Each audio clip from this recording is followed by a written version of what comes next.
कारी है अहादीस के कुरान के कारी, फैलाएंगे इस्लाम तमन्ना है हमारी। तौहीद के नगमात लबों पे है सजाए, सीनों में है आयात तफासीर समाए। हम सीरत आका को दिलों कंहिंजो कम आहे, औलाद वधाइण कंहिंजो कम आहे, औलाद में इजाफो करण कंहिंजो कम आहे, अल्लाह जी ज़ात जो कम आहे। रिज़्क़ रोज़ी जो ज़िम्मो बि उन खयो आहे। असां क़ुरान खां बेइल्म, हदीस खां बेइल्म असां केरु कमाईंदो? एतिरो जो ही जंजल पैदा थी वेंदो, इनखे केरु मोह ॾींदो? बसि ॿ खोड़ आहिनि, हलड़े उथी हलूं डॉक्टरनि सां राब्तो कयूं, वक़फ़े वारियूं सुइयूं लॻरायूं या ॿार बंदि कराए छॾियूं। असां ग़रीब आहियूं, नथा पाले सघूं। नबी करीम सल्लल्लाहु अलैहि वसल्लम जिनका सवाल कयो वियो, हदीस मुबारका जी किताब सही मुस्लिम जे अंदर किताबुल ईमान बाबु कौन शिर्क जे अंदर अब्दुल्लाह बिन मसूद रज़ियल्लाहु ताला सवाल कन चवन था, सअलतु रसूलल्लाह सल्लल्लाहु अलैहि वसल्लम, मो अल्लाह जे रसूल सल्लल्लाहु अलैहि वसल्लम जिनका सवाल कयो, या रसूलल्लाह सल्लल्लाहु अलैहि वसल्लम अय्यु ज़म्बि अअज़म, अल्लाह जा हबीब अलैहिस्सलातु वस्सलाम हिन दुनिया में जेके बि अल्लाह साईं गुनाह जा कम पैदा कया आहिनि, सभिनी गुनाहनि मां वधीक गुनाह जो कम कहिड़ो करो आहे? नबी करीम अलैहिस्सलातु वस्सलाम फरमाइनि था, अंत जअल लिल्लाहि निद्दा व हुवा खलक़का। ए अब्दुल्लाह, तू मूंखां सवाल कयो आहे तो गुनाहनि मां सभ खां वॾो गुनाह जो कम कहिड़ो आहे? ऐं अल्लाह जो रसूल अव्हां खे जवाब ॾियां थो तो तू अल्लाह सां गॾु कंहिं ॿिए खे शरीक करीं, अल्लाह सां गॾु कंहिं ॿिए खां सवाल करीं, अल्लाह सां गॾु कंहिं ॿिए खां मदद घुरीं, अल्लाह सां गॾु कंहिं ॿिए खां पंहिंजी हाजत पूरी कराईं। अंत जअल लिल्लाहि निद्दा, अल्लाह सां गॾु कंहिं ॿिए खे शरीक ठाहीं, व हुवा खलक़का, इन हाल में जो पैदा तोखे करण वारो अल्लाह। अते फरमाई, सुम्मा कुल्तु अय्यु ज़म्बि अअज़म, रसूलुल्लाह सल्लल्लाहु अलैहि वसल्लम ॿुधायो त सही इने तौहीद ऐं शिरक खां बाद में ॿिए नंबर ते वॾे मां वॾो गुनाह कहिड़ो आहे? नबी करीम सल्लल्लाहु अलैहि वसल्लम फरमाइनि था, अन तक़्तुल वलदक मख़ाफ़तन मिन अन यतअम मअक। ए अब्दुल्ला, ॿिए नंबर ते वॾे मां वॾो गुनाह इहो आहे जो तू पंहिंजी औलाद खे इन ॻाल्हि जे करे क़त्ल करीं ते ही औलाद जेकॾहिं वधी वई हली त हिननि खे रोज़ी कमाए केरु ॾींदो? हिन जे खाधो खुराक जो बंदोबस्त केरु कंदो? कपिड़े लटे जो बंदोबस्त केरु कंदो? ओ जेकॾहिं रब्बुल आलमीन तोखे पैदा कयो आहे त रिज़्क़ ॾियण वारो बि रब आहे, तो औलाद ॾियण वारो बि रब आहे। अल्लाह रब्बुल आलमीन फरमाए थो सूरत शुरा आयत नंबर 49-50 जे अंदर फरमाए, वलिल्लाहि मुल्कु समावाति वल अर्द यख़लुक़ु मा यशाउ यहबु लिमन यशाउ इनाथा व यहबु लिमन यशाउ ज़ुकुर औ युज़व्विजुहुम ज़ुक्रानन व इनाथन व यजअलु मन यशाउ अकीमा। रब जो कुरान अथव मुसलमानो, गौर सां ॿुधो, रब जे कुरान के इज्जत ॾियो, रब जे कुरान जो एहतराम कयो, ओ अल्लाह के समझण जी कोशिश कयो। फरमाई, वलिल्लाहि मुल्कु समावाति वल अर्ज़,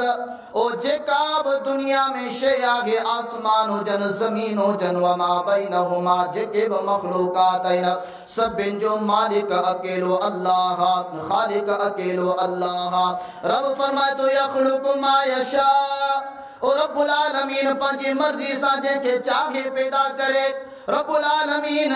पंहिंजी मर्ज़ी सां जंहिंखे चाहे पैदा करे, यहबु लिमन यशाउ इनासा, जेकॾहिं हिकिड़ो बाबा आहे, रब्बुल आलमीन चाहे त सिर्फ़ उनखे पुटड़ियूं धीअरूं ॾेई करे पुटड़नि खां महरूम रखे, जेकॾहिं रब चाहे त सिर्फ़ पुटड़ा ॾेई करे धीअनि खां महरूम रखे, जेकॾहिं रब्बुल आलमीन चाहे त वयजअलु मन यशाउ अकीमा, पुट खां बि महरूम रखे त धीअ खां बि महरूम रखे। रब पंहिंजी मर्ज़ी वारो आहे। अहले हदीस हज़रात जेके आहिनि, अहले हदीस हज़रात दिल में न कजो, अहले हदीस हज़रात जेके आहिनि, आउं त सम्झा थो त उन्हनि में बि के ज़ालिम माण्हू आहिनि जेके इन ॻाल्हि खे पंहिंजे अमल वजूद जे अंदरि आणनि था त साईं वक़फ़ो कराइजे ऐं ॿार बंदि कराइजनि। बाक़ी उन खां अलावा जेके मकतब फ़िक्र आहिनि उन्हनि में तमामु घणी इहा बीमारी मौजूदु आहे। तव्हां भले सर्वे करे ॾिसिजो, तमामु घणी बीमारी उन्हनि में इहा मौजूदु आहे। हालांकि उन्हनि खां सवाल करियां थो त तव्हांजा मुश्किल कुशा अलाह खां अलावा ॿिया घणा, हाजत रवा अलाह खां अलावा ॿिया घणा, तव्हांजूं मुसीबतूं टारण वारा अलाह खां अलावा ॿिया घणा, कोई बि तव्हां परेशान छो आहियो? परेशान तो उहो माण्हू थिए जंहिंजो हिकिड़ो आहे, एतिरी सारी इंसानियत आहे, उन्हनि सभिनी खे हिकिड़ो कीअं ॾींदो? पर तव्हांजा त सारी दुनिया जा वली मुश्किल कुशा हाजत रवा ठहिया पिया न, तव्हां परेशान छो था थियो? तव्हां अहिड़ा कम कोन था छो था कयो मुसलमानो? अल्लाहु अकबर कबीरा। रब फरमाए थो रिज़्क़ जो ज़िम्मो मूं अल्लाह जे ज़िम्मे आहे।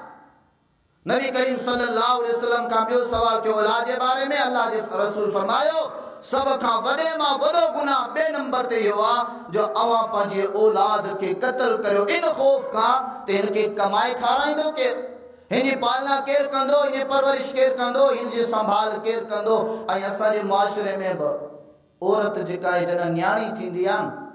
बसि यार न्याणी थी पई आहे, छा थींदी यार मज़ो ई कोन थियो, पुटड़ो थिया, ॾाढियूं रब खां दुआऊं घुरियूं, पुटड़ो पुटड़ो पुटड़ो, पर न्याणी थी पई आहे त पर हाणे छा कयूंसि? अल्लाहु अकबर कबीरा। माना के हिकु ॾुख जो इज़हार कयो वेंदो आहे, हिकु गम जो इज़हार कयो वेंदो आहे, महसूस ईअं करायो वेंदो आहे त मुंहिंजे घर में हिकिड़ी का मुसीबत पैदा थी चुकी आहे। छो जो इहा वॾी थींदी मिल्कियत जे वारिसा थींदी, इहा वॾी थींदी दौलत जी वारिसा थींदी, केरु हिन खे दौलत ॾे? असांजे मुआशिरे में केतिरा पीउ आहिनि, केतिरा भाइर आहिनि। हा धीअ आई आहे, चई बाबा मूंखे बि मिल्कियत जी ज़रूरत, अॼु खां पोइ तूं मुंहिंजी धीअ चवण जे हक़ कोन थी रखी। छो? पुटड़नि खे ॾींहुं पियो, पुटड़ा तोखां घुरनि, उन्हनि खे त चई ॾेखार त ख़बर पवे। धीअनि खे ईअं छो था चओ? जेकॾहिं बाबा फोत थी वियो हलियो, बनी जी तक़सीम पई थिए, पैसनि जी तक़सीम पई थिए, भेण आई याद आहे मुंहिंजो हक़, हाँ तूं हिसो थी वठी, अॼु खां पोइ तोसां खाइण पीअण अचण वञण ख़तमु, तुंहिंजा दर अलॻि असांजा दर अलॻि। अज़ीज़ दोस्तो बुज़ुर्गो काबिल एहतराम बुज़ुर्गो, इहो मुसलमाननि जो नज़रियो कोन्हे, इहो मुसलमाननि जो अक़ीदो कोन्हे जेके मुसलमान पंहिंजे नबी खे मञनि था। नबी करीम सल्लल्लाहु अलैहि वसल्लम जिन खां वरी टियों सवाल थियो, कहिड़ो सवाल थियो? अब्दुल्लाह बिन मसूद रज़ियल्लाहु ताला फरमाइनि था सुम्मा कुल्तु अय्यु ज़म्बि अज़म। अल्लाह जा रसूल सल्लल्लाहु अलैहि वसल्लम बे सवाल जे जवाब खां बाद में आऊं वरी पुछा कयां तो टे नंबर ते गुनाहनि मां वॾे मां वॾो गुनाह जो कमु कहिड़ो आहे? अल्लाह जे रसूल सल्लल्लाहु अलैहि वसल्लम फरमायो अंतुज़ानी हलीलत जारिका। ए अब्दुल्लाह बिन मसूद जेकॾहिं तूं सवाल कयो आहे त टे नंबर ते वॾे मां वॾो गुनाह कहिड़ो आहे, त आऊं मुहम्मद सल्लल्लाहु अलैहि वसल्लम तोखे जवाब ॾियां थो त टे नंबर ते गुनाह जो वॾे मां वॾो कमु इहो आहे त तूं कंहिं पाड़ेसरी जी न्याणी सां ज़िना करी। केतिरे क़दुर ज़िना उरूज ते आहे, केतिरे क़दुर ज़िना उरूज ते आहे। चवंदा साईं असांजी नंग में फिलाणे अखियूं विधियूं आहिनि, असांजी नंग में फिलाणे अखियूं विधियूं आहिनि। जेसी ताईं तव्हां ॿियनि जी नंगनि खे पंहिंजे अखियुनि खां महफ़ूज़ न कंदो तेसी ताईं अव्हांजी नंग महफ़ूज़ न रहंदी। केतिरा वाक़िया थियनि पिया, हर रोज़ अख़बार पढ़ो, हर रोज़ अख़बार में हिन ते एतिरे क़दुर ज़ालिम दरिंदा इंसान पैदा थी चुका आहिनि। पोएं साल जी आहे काविश में मूं पढ़ियो पंहिंजे पीउ पंहिंजी 1.5 साल न्याणी सां बाथरूम में ज़िना करे उनखे मारे छॾियो। एतिरे क़दुर ज़ालिम, एतिरे क़दुर ज़ुल्म। ऐं इन जा ज़िम्मेवार केरु आहिनि? हिकिड़ा त हुक्मरान, ॿिया उन मुआशिरे जा पेटूणी मुल्ला इन जा ज़िम्मेवार आहिनि जेके माण्हुनि खां पंहिंजो माल वठी पंहिंजी पेट परस्ती करे ख़ामोश थिया वेठा आहिनि। माण्हुनि खे इहे शयूं ॿुधाइनि नथा त माण्हू नाराज़ थी पवंदा, माण्हू विड़ी पवंदा त मौलवी साहिब तव्हां कहिड़ियूं ॻाल्हियूं पिया करियो?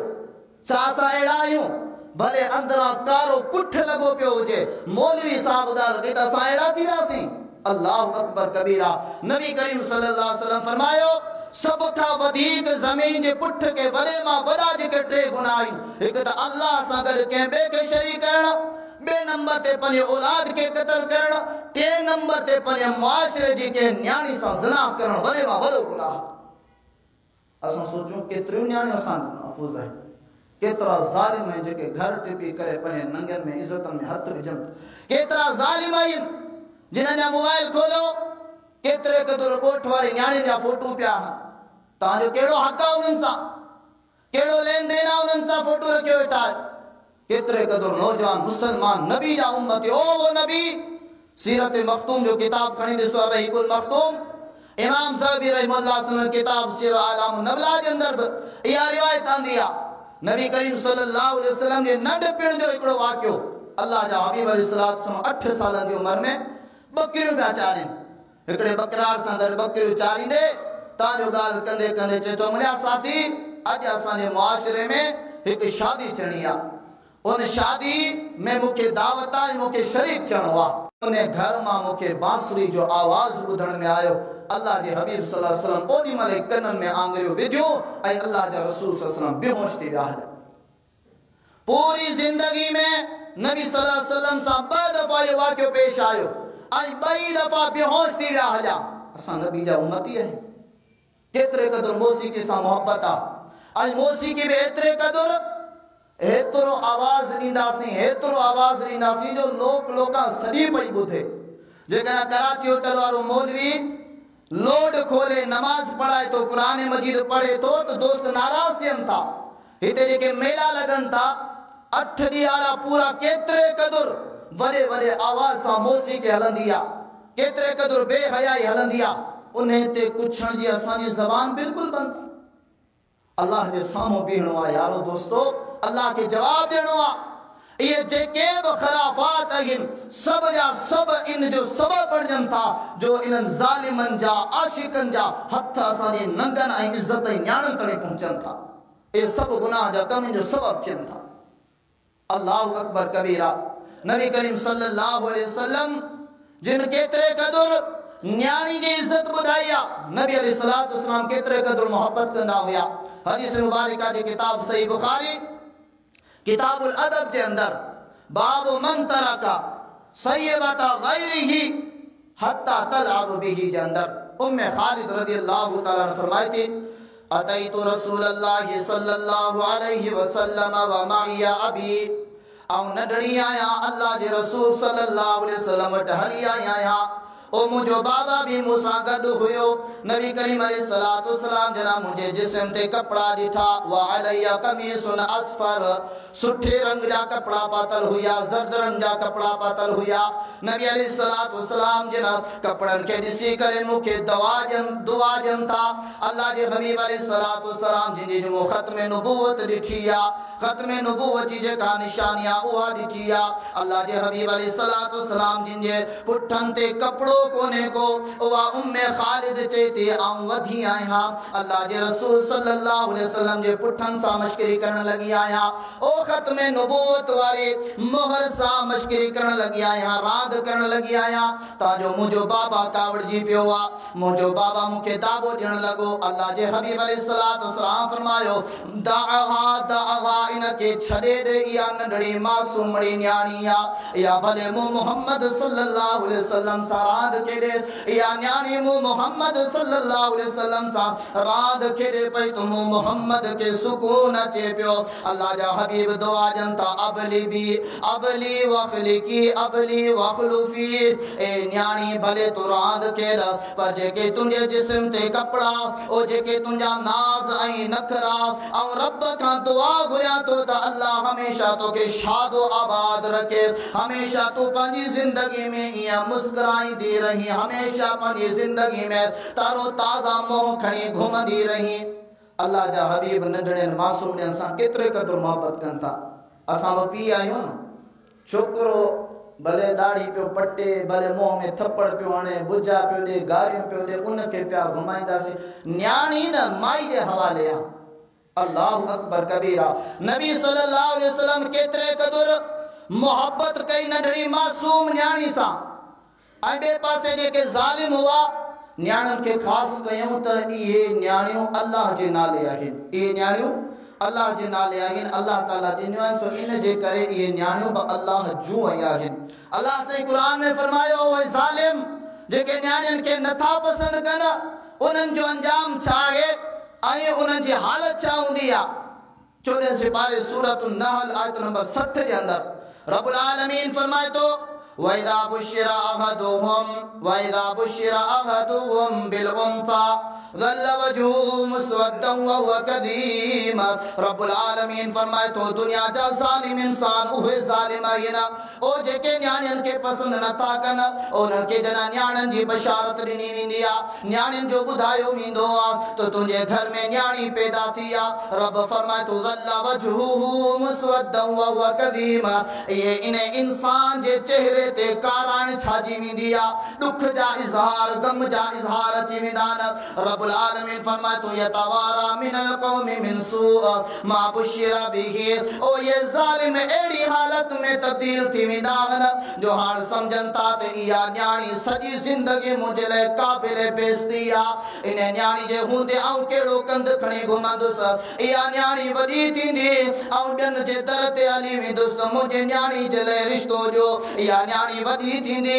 इहा न्याणी मुंहिंजी दौलत मां मुंहिंजे पैसे पिरा पटी मां हिस्सो वठंदी अल्लाहु अकबर कबीरा रब फरमाए तो पोइ इहो इंसान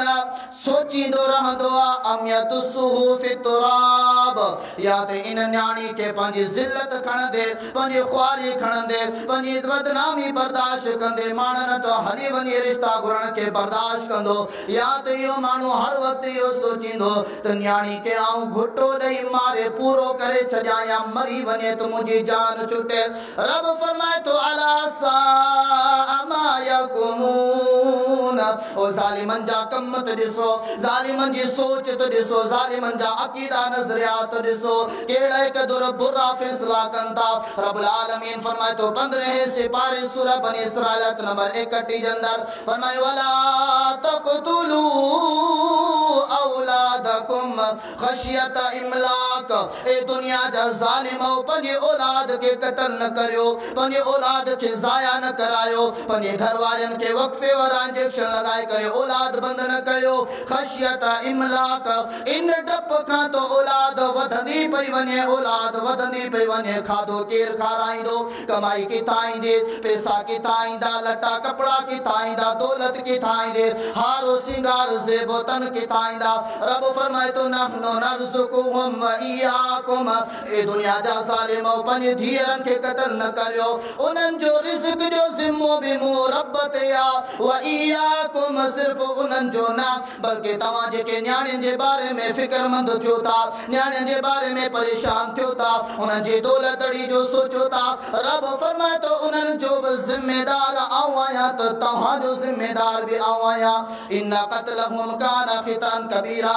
बेशक उन्हनि जो क़त्ल करण वॾे मां वॾो गुनाह एतिरे क़दुर न्याणी जो अल्लाह से मकाम रखियो आहे इज्जत रखी आहे औरत जी ज़ालिम चवनि था इस्लाम औरत खे क़ैद कयो आहे जेकॾहिं औरत क़ैद न हुजे ऐं औरत जेकॾहिं शरई पाबंदियुनि में न हुजे त अवां कंध खणी घुमण जहिड़ा न रहंदव मिसाल वठो जंहिंजी न्याणी निकिरी वेंदी आहे जंहिंजी न्याणी निकिरी वेंदी आहे कंहिं ॿिए यार सां गॾु उन जी हालत कहिड़ी थींदी आहे मुआशिरे जे अंदरि कंध खणी घुमण जहिड़ो हूंदो आहे ओ ये ज़ालिम इहो ई चवनि था त अवां जूं न्याणियुनि जा दरवाज़ा खुलियल हुजनि भले अहिड़े गैरे नथो कहिड़े सां मुलाक़ातूं करनि मेल जोल कंदियूं रहनि त अवां जी इज़त ते दाग पवंदो रहे अवां जी इज़त तबाह ई बर्बाद थिए रब्बुल आलमीन ऐं प्यारे पैगंबर सल्लल्लाहु अलैहि वसल्लम इन शइ खां रोकियो आहे तो पंहिंजी न्याणी जी इज़त कयो पंहिंजे घरनि ताईं महदूद रखो उन्हनि जा ज़ेवरात उन्हनि जा कपिड़ा लटा उन्हनि जी ज़रूरियात पाण पूरियूं कयो जो उहे गैरनि ताईं पुॼनि ऐं गैरनि खां मुतालबा कनि पोइ मजबूर थी करे पंहिंजी इज़त गैरनि जे हथनि में ॾियनि अल्लाह साईं सूरत ज़ुख़रुफ़ जे अंदरि 5वें सिपारे आयत नंबर 17-18 जे अंदरि ज़ालिमनि जो तज़किरो कयो फरमायो वइज़ा बुशिरा अहदुहुम बिमा दरब लिर्रहमानि मसला ज़ल्ल वजूहु मुस्वद्दन व हुव कज़ीम। रब्बुल आलमीन फरमाए तो ज़ालिम इंसान ओ जेके न्याणियुनि जी पैदाइश के नापसंद कनि था, ओ जेके न्याणियुनि के नापसंद कनि था, न्याणियुनि सां मोहब्बत कोन्हे का, न्याणियुनि खे हकार जी नज़र सां ॾिसनि था। रब्बुल आलमीन फरमाए तो जना ख़बर ॾिनी वञे थी अव्हांजे घर में न्याणी पैदा थी आहे, उन्हनि जा मुंह कारा थी वञनि था, दुख जो इज़हार ज़ाहिर कनि था। रब फरमाए तो छाजे लाइ मता चोते ले दिसन जो मुंडो ठका तो हाणे। रब जो कुरान फरमाए अव मन युनशउ फिल हिलियति व हुव फिल खिसाम गैर मुबीन। रब्बुल आलमीन फरमाए तो इन जे करे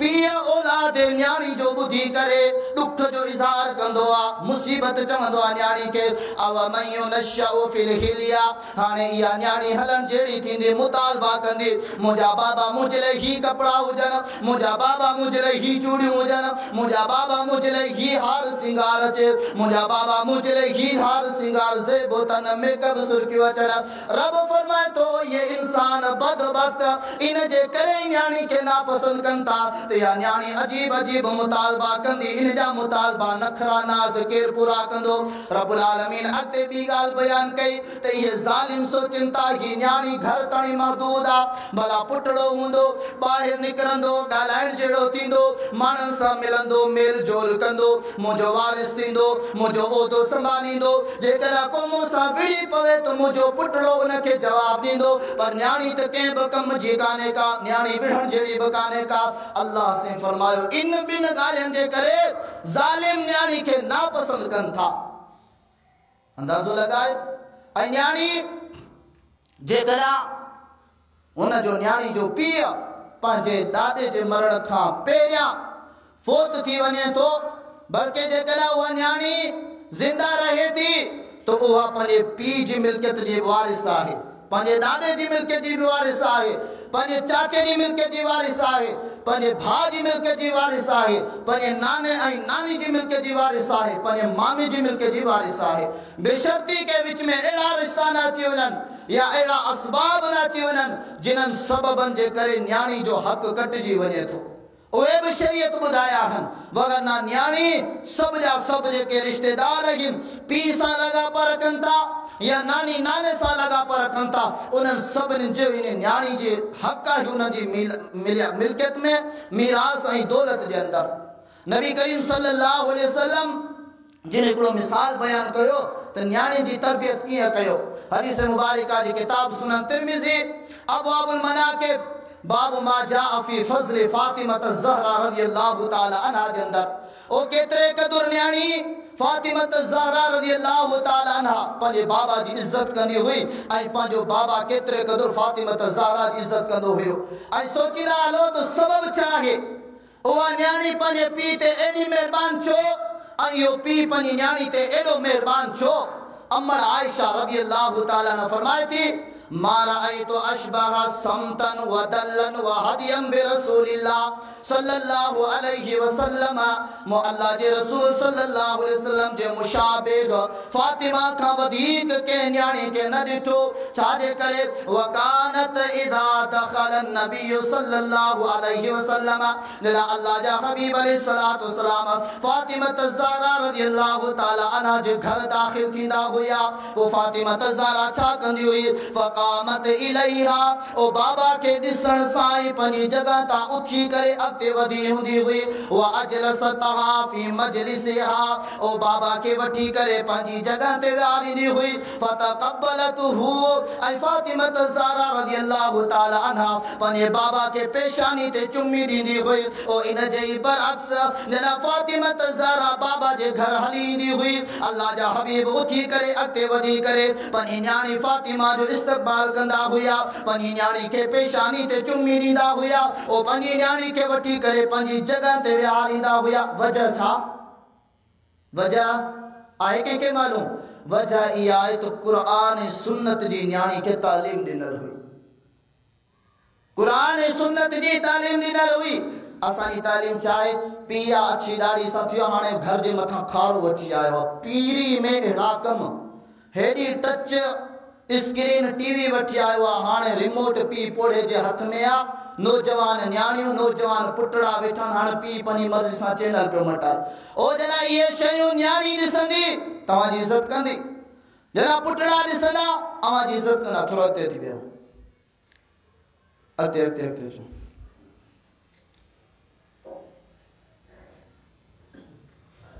अल्लाहु अकबर कबीरा। अल मक़सद चवण जो छा तो नबी करीम सल्लल्लाहु अलैहि वसल्लम जिन पंहिंजी न्याणी फातिमा ज़हरा रज़ियल्लाहु ताला अन्हा जो नंढपिण खां वठी करे एसी ताणी जो फातिमा ज़हरा रज़ियल्लाहु ताला अन्हा औलाद जी अमड़ थी वई पोइ भी बाबा जो एहतराम करण न विसारियो। ऐं इहा हदीस बयान केर पई करे अवां जी मुंहिंजी अमड़ आयशा रज़ियल्लाहु ताला अन्हा इन्हनि खां पुछा कयो जेके चवनि था त अमड़ आयशा हेड़ी हुई नऊज़ु बिल्लाह ऐं अमड़ आयशा जो बाबा हेड़ो हुयो पाण में ठहंदा कोना जेकर ठहंदा कोना तो फज़ीलत बयान करण जी कहिड़ी ज़रूरत हुई।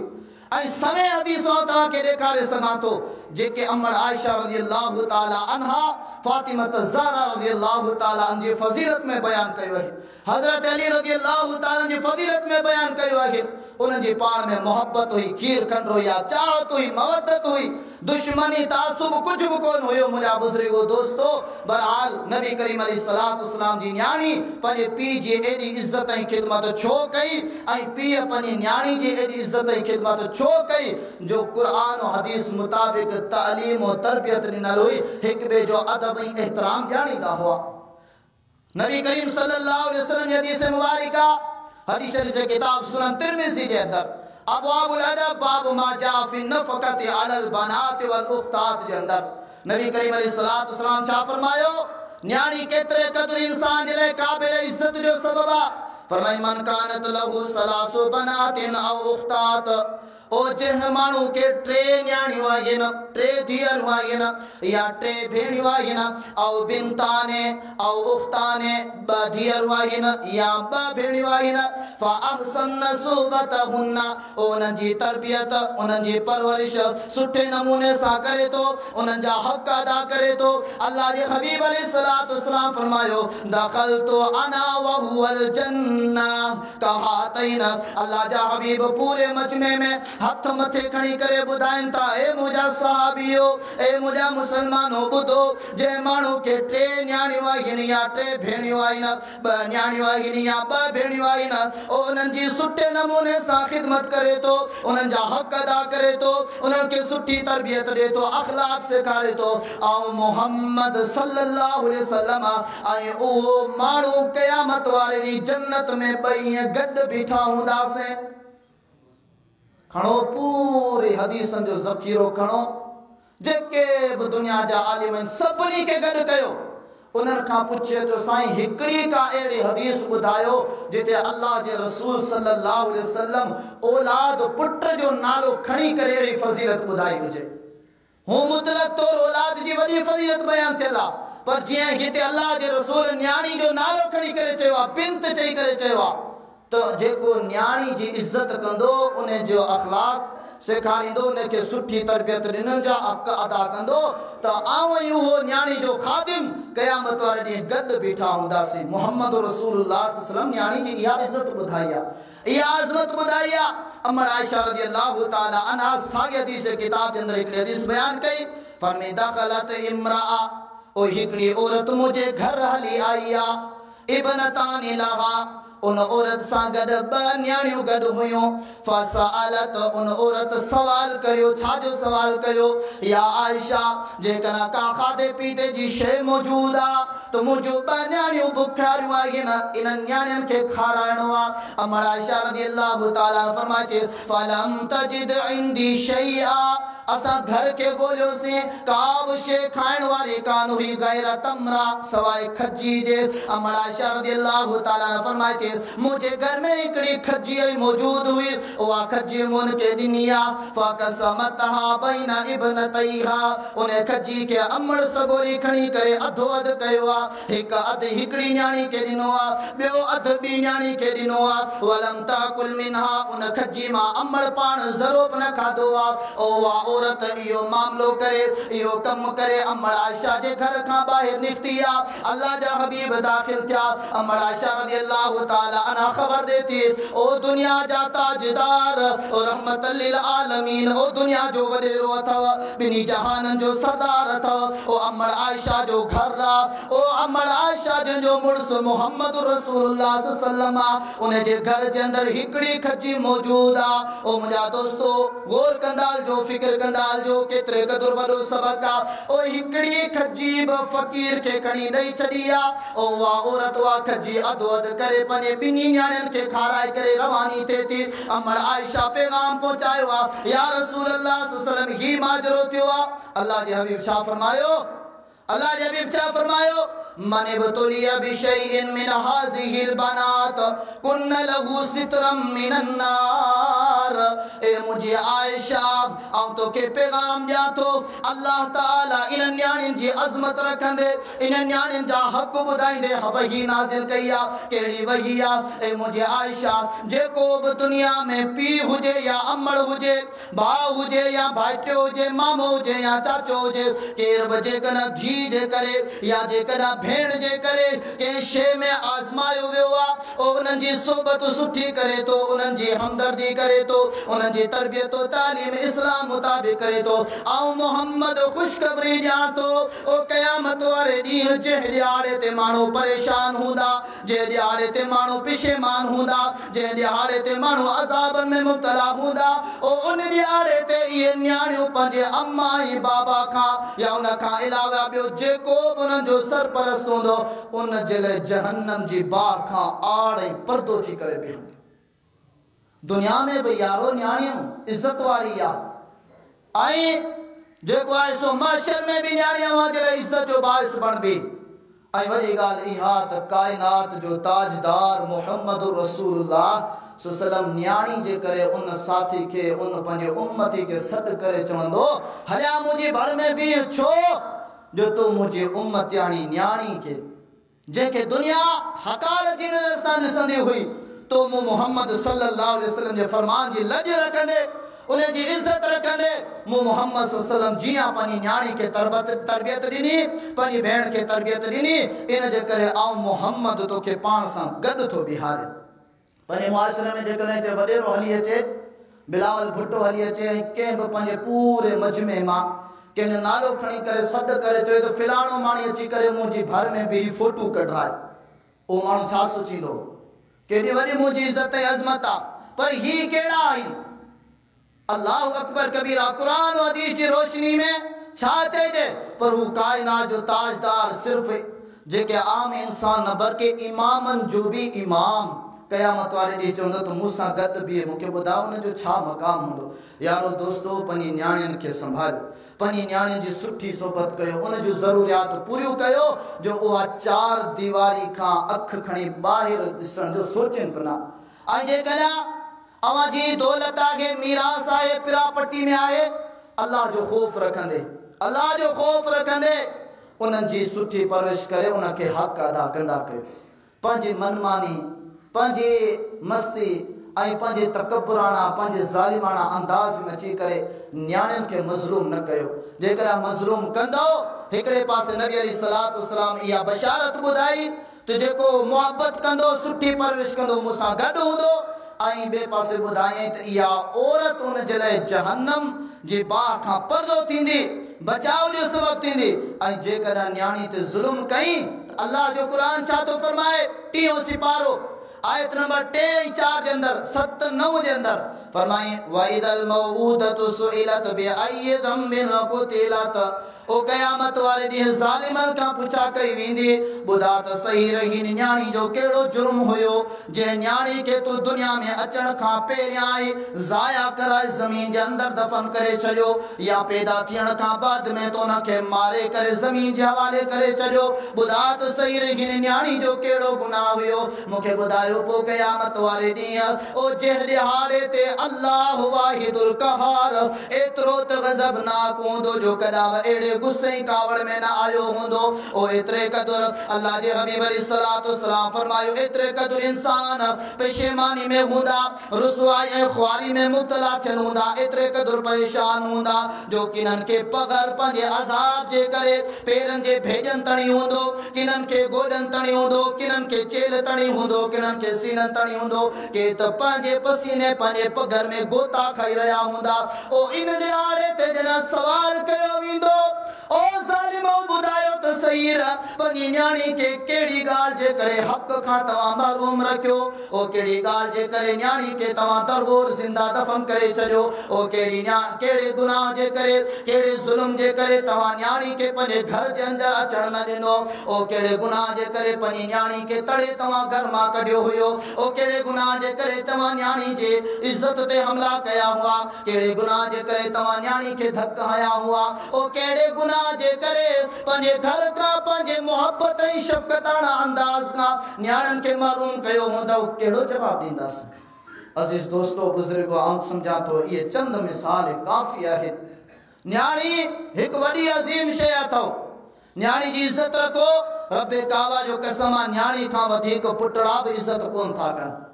न्याणी हो माज ले पीज ले वडो ताज रुख सुख में एकड़ो मिसाल करे पनी गाल के खत्म कंदासी एकड़े हमरा कई शादी करण खां पोए पेरी पेरी रात पंजे कमरे में सुता पिया इन्हन बिनी गाल कंदे कंदे यो याद कयो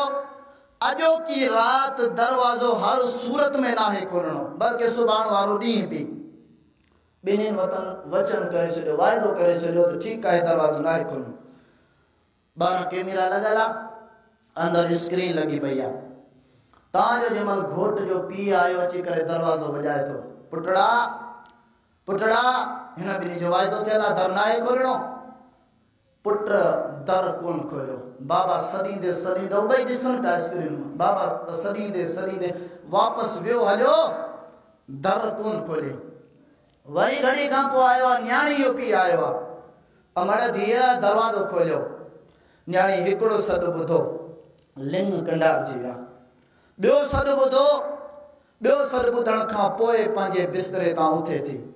मुड़स चए थो केॾां चई आऊं दरवाज़ो खोलींदुसि जी पाण वाइदो कयो त दरवाज़ो न आहे खोलणो मूं कोन खोलियो तूं कीअं थी खोली जी तूं न खोली त न खोल आऊं पंहिंजे बाबा जे लाइ दरवाज़ो खोलींदुसि अल्लाहु अकबर कबीरा उहा न्याणी उथे थी दरवाज़ो खोले थी पंहिंजे पीउ सां मिली आहे ॻाल्हि ॿोल थी आहे जॾहिं मामलो आयो हिननि जे औलाद थियण जो जॾहिं पुटड़ो थियो शरीयत मुताबिक उन अकीको कयो चंद माण्हुनि खे आड़े पाड़े वारनि खे दावत ॾेई करे वलीमो करे छॾियो अकीको करे छॾियो जॾहिं थी न्याणी वॾे बंदोबस्त सां ईअं सम्झो जीअं पाण में गार्डन में शादियूं थींदियूं आहिनि ईअं वॾा अकीका थिया वॾियूं दावतूं हलियूं जॾहिं इहो मामलो थी बस थियो पुछा करण वारनि पुछा कई पाड़े वारनि ॾे त ख़बर जॾहिं पुट थियो तूं आई वई ॻाल्हि करे इहो नंढड़ो बस अकीको करे छिलाको इहे ॻाल्हि हलाए छॾी जॾहिं धीअ थी आहे त एॾो वॾो बंदोबस्त छो पोइ इहो किस्सो बयान करे थो चए थो पीउ पोड़े लाइ दरवाज़ा खोली ॾियो त रब धीअरूं खोली ॾियूं पुट कोन खोलींदा अज़ीज़ दोस्तो बुज़ुर्गो जंहिंजी दिल में ईमान हूंदो जेको प्यारे पैगंबर सल्लल्लाहु अलैहि वसल्लम जो सच्चो पक्को उम्मती हूंदो क़ुरान ऐं हदीस जी इज़त रखण वारो हूंदो जेके पंहिंजी इज़त पंहिंजी न्याणी प्यारी हूंदी यकीनन उहो कॾहिं बि न्याणी जे बारे में इहे जुमला इहे अक़ीदा कोन रखंदो त न्याणी खे हकार जी नज़र सां ॾिसां ऐं न्याणी खे पंहिंजे हक़ खां महरूम रखां उहो ज़ालिमनि जो कमु आहे अल्लाह से जे क़ुर में फरमाए छॾियो अल्लाह ताला खां दुआ अल्लाह ताला मूंखे अव्हांखे क़ुर हदीस पढ़णु सम्झणु ऐं ते अमल जी तौफ़ीक़ अता फरमाए आमीन आख़िर दावाना अनिल हम्दुलिल्लाहि रब्बिल आलमीन आख़िर में ऐलान आहे इंशाअल्लाह अज़ीज़ पंहिंजे कराची होटल वारी मस्जिद में हज़रत यूसुफ अलैहिस्सलाम जिन जो किस्सो सिलसिलेवार हले पियो जंहिंजी पहिरीं किस्त थी चुकी आहे इंशाअल्लाह ईंदड़ जुमे ते ॿी किस्त हलंदी तव्हां सभिनी साथियुनि खे दावत आहे त पाण भले अचो पर जेके असांजा मुसलमान भाइर क़ुरान हदीस जी रोशनी खां महरूम आहिनि मस्जिदनि खां परे आहिनि ऐं जेको आहे सो इस्लामी तालीमत खां महरूम आहिनि जिन्हनि खे ज़ालिमनि कूड़ ॿुधाए करे इस्लाम खां मुतनफ़िर करे छॾियो आहे कोशिशि करे उन्हनि खे बि अॻियां आणींदा कयो पाण पोयां अचो उन्हनि खे अॻियां आणियो अज़ीज़ दोस्तो उम्मीद आहे त अव्हां बिल्कुल शरीक थींदो। अल्लाह ताला खां दुआ अल्लाह ताला अमल जी तौफीक अता फरमाए। आमीन व आखिर दावाना अनिल हम्दुलिल्लाह।